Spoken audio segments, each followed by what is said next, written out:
prepare for wildfire. Next up, we have Brad Smith, who's the Department Head of Predictive Services with the Texas A&M Forest Service. Brad is going to give us an overview of the potential for this fire season. So thank you for joining us, Brad. Justice, glad to be here. Always glad to meet with this group.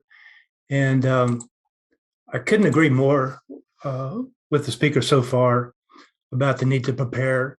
And in my 40 years experience as a firefighter, one thing I've noticed is that most homes aren't saved on the day of the fire.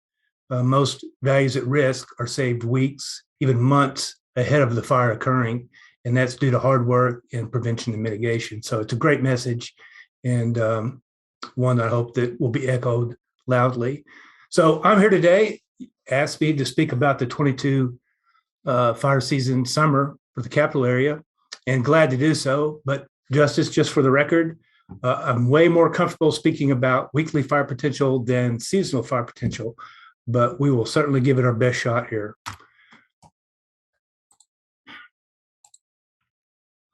So I think there are some keys that we look for, that I look for when speaking about summer fire potential. And probably the key is drought. We're just coming out of the winter season, the dormant season, and there's certainly keys we talked about earlier this year, one being grass loading and then the frontal systems coming through. But there's a different recipe for fires during the summer here in the capital area. We tend to move out of the grass fuels into the brush and timber fuels, being the juniper and the live oak. And in order to bring those fuels to a receptive level, we need the drought. And we unfortunately have started off the year with drought, and that's going to be a big key going into the summer if we carry that drought going ahead of time. So that drought underlying dryness is one part of setting the table for a summer fire season. Another step or part of the recipe is what I would call recent drying trends. So maybe a week or two of a drying pattern, hot and dry. A lot of times in the summer, we see that high pressure set up over the state and we just bake. And then it moves off a little bit and maybe we get a critical fire weather pattern, and the fire environment, we get what I would call a fire weather trigger. So if you have the underlying dryness, you see recent drying trends leading up to a fire weather event or a fire weather trigger. To me, that's kind of the recipe for a fire during the summer months here in the capital area. So I've shown this graph before, but I thought it's very informative. And what you're looking at are the number of fires and the number of acres burned by month here in the capital area. And this is from a period 2005 through 2021. And this is from our fire record data. And what you'll notice is there are a couple different peaks of fire activity, and I'm going by the number of fires. So January and February, we see a secondary peak, and that's due to the winter fire season, the dormant grasses, and the high winds and low RH associated with frontal systems.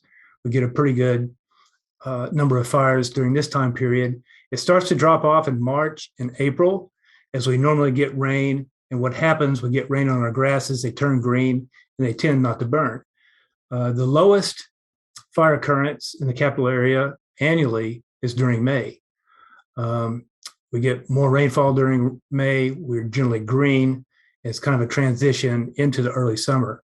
But then you see we start to increase our fire numbers going into June, July, and we normally peak in August.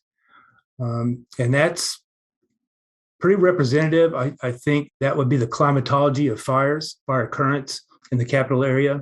July and August are the biggest months. We see the most fires, and we typically see more acres burned, and that would be this black line. July, somewhere around 30,000 acres we've burned over the 16-year period of record here. In August, around 50,000 acres. And we see a big spike in September, and that's due to the Bastrop complex back in 2011, where about 38,000 acres, I believe, was burned. So a little skewed there due to that large fire complex. But in September into the fall, we do see a drop off, both in number of fires and acres burned. So we are now beginning May or close to May, and we could see, I think, a continuance of low fire activity through May, but climatology tells us, at least as far as fire occurrence, that we will see an increase starting in June and peaking in August. And so there is a lot of discussion about previous fire years. And so all these squiggly lines appearing on the screen now are previous years. And they're not only just previous years, but they're previous La Nina years. And I'm kind of showing the fire activity to date because we're looking at a period from December through May 31st and looking at the number of fires that have occurred. And the red line is the current year of 2022. And this is a La Nina year. Previous La Nina years include 06, 08, 09. You can see them across the bottom here. And of course, 2011. 2011, I'll point out the graph here is this purple line. And for most of this winter season, we have been tracking fairly close to the number of fires that we saw in 2011. Here recently, since the middle of April, there's been some departure with 2011 starting to pull ahead, provide some separation from the number of fires that occurred that year between what is occurring now. And the biggest winter-spring fire season as far as fire numbers was 2006. It just outpaced all of these other La Nina years. So not to dwell too long on what has occurred so far, but it has been a very active fire season, and in large part due to the La Nina pattern that we're in, which creates warmer and drier weather patterns during the winter months. Recently, back on March 25th, and it takes a minute to get oriented to this picture. It's an overhead from one of our aircraft, and we're looking at what was called the DOS goat fire. Ended up being almost 1,100 acres in size. It started in Medina County, which is very similar, I think, to Travis County. It's hill country. You can see the mix of forest, or juniper, and oak. You can see some of the open grass areas.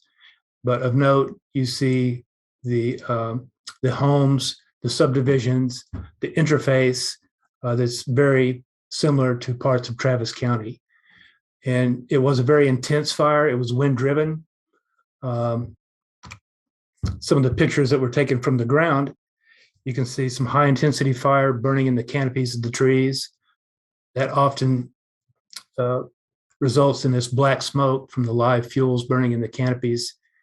And the picture on the right, working what we call mop up, trying to secure the fire, but you can see that it is typical hill country with the mixture of oak, juniper, and some open areas of grass, very similar to the west side of Travis County.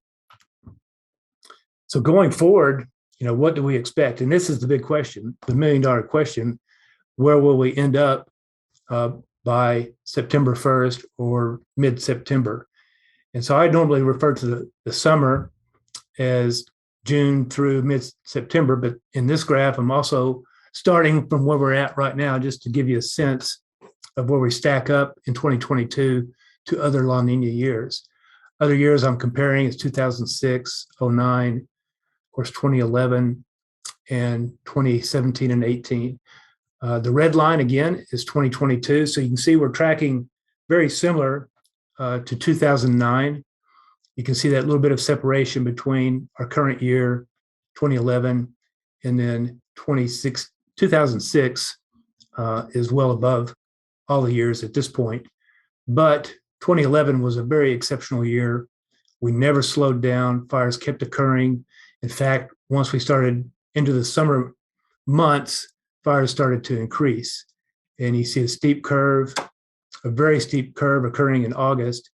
And then September 4th through the 15th, a very active period in the state. And we ended up with, during that period from April 15th to September 15th, we had over 1,000 fires, almost 1,100 fires during that period.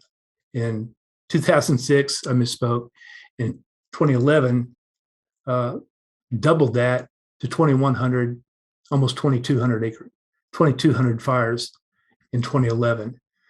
So big years, and I am reluctant to compare 2022 to any year in the past, but I do know that 2022 has been a very active season to date.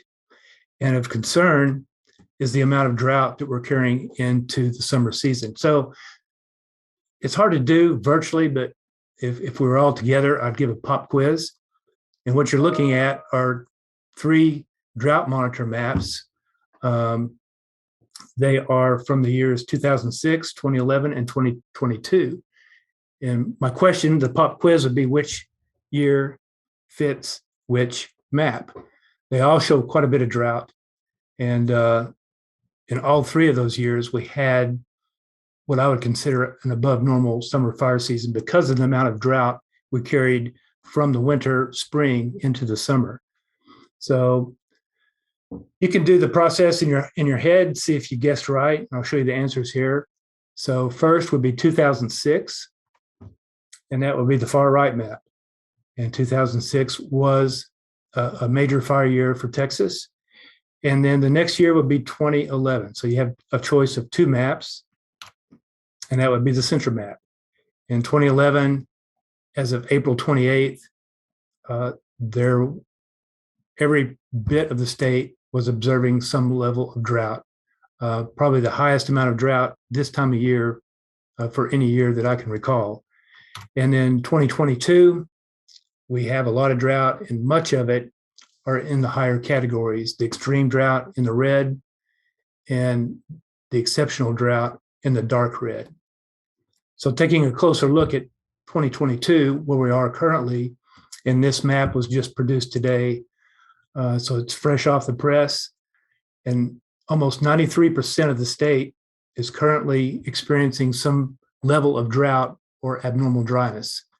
That's a lot of dryness. That's a lot of underlying dryness. And we do have some rainfall in the forecast. We saw some rainfall earlier in the week, but it takes a lot of rain to erase or even reduce this amount of drought. So, I think May and June are going to be pivotal in determining how much of this drought will come into the late summer months with us. Normally, July and August, we don't see much rainfall, and those are not months you would expect to reduce drought in the state. But historically, May and June, we can receive enough rainfall to reduce drought. So that's the big question. How much rain do we get in May and June before we hit the late summer months?